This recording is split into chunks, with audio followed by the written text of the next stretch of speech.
இந்த கால் இருக்குல்ல, காலு, இந்த கால் தடம் பதியணும். வயல்லையும் காடுலயும் ரோடுலயும் தரையிலயும் அந்த கால் தடம் பதியணும்பா, பதியணும். அதை விட்டுட்டு நான் ஹெலிகாப்டர்ல அரசியல் பண்றேன், நான் ஹெலிகாப்டர்ல வருவேன், எல்லாரையும் வந்து ஹெலிகாப்டர்லயே பாக்குறேன், அப்படி இல்லைன்னா எல்லாரும் என்ன வந்து பனையூர்ல பாருங்க அப்படின்ற அரசியலை பண்ணக்கூடாது. அப்படின்னு பாத்தீங்கன்னா இன்னைக்கு மன்சூர் அலிகான் வந்து வச்சு செஞ்சிருக்காருங்க. சும்மா தார்மாரா கிழிச்சிருக்காரு. உங்களுக்கே தெரியும் மன்சூர் அலிகான் வந்து தனக்குரிய ஸ்டைல்ல வந்து சமய கலாய்க்கக்கூடிய ஒரு நபர். அவர் பேசுறதுல எல்லாத்துலயும் பாத்தீங்கன்னா உங்களுக்கு மீனிங்கும் இருக்கும். சும்மா அவர் எதிர்ச்சியா பேசினாலும் அவர் வந்து ஒரு வெகுளி மனசு. ஆக்சுவலா எதையும் வந்து மைண்ட்ல வச்சுக்கிட்டு அரசியல் பண்ணோண்டா அப்படின்னு பேசுற ஒரு மனுஷன் கிடையாது.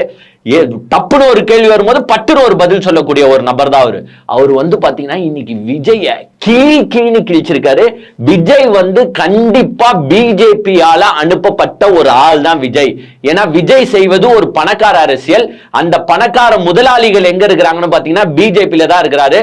சோ சுத்தமா விஜய் கிளீனா பிஜேபியின் பி டீம் அப்படின்றத வந்து பாத்தீங்கன்னா மன்சூர் அலிகான் இன்னைக்கு சக்க போட்டிருக்காரு. செமையா செஞ்சிருக்காரு. இந்த கால் இருக்குல்ல, இந்த கால் தடம் கீழே பதியணும்.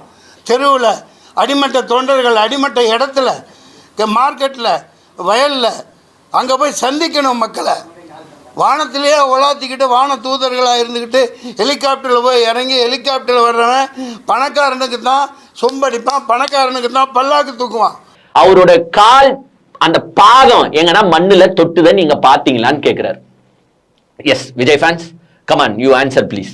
யாருன்னா ஒருத்தர் அவருடைய கால் பாதம், அவர் ஸ்லிப்பர் கூட போட்டுன்னு இருக்கட்டோங்க. வெறும் காலில் நடந்தா மனசு கஷ்டமா இருக்கும். ஏன்னா உச்சத்துல இருந்து வந்த நடிகர் அவரு. வெறும் காலோட எல்லாம் நடக்க தேவையில்ல. அவருடைய பாதம் மண்ணுல எங்கன்னா பட்டுச்சா ஒரு இடத்த காட்டுங்களேன். பனையூருக்கு போகும்போதும் அவரோட கால் வந்து மண்ணில் படாது. ஏன்னா ஸ்லிப்பர்ல போட்டுக்கின்னு கார்லயே ஜாலியா போய் இறங்கிட்டு வீட்டுக்குள்ள போயிடுவாரு. அப்புறமா பரந்தூருக்கு போனாரு பாத்தீங்க, அந்த விமான நிலையம் வேணான்னு சொல்ற இடத்துக்கு போனாரு பாருங்க. அப்போ கூட அவருடைய கால் எங்கேயுமே தரையில படல.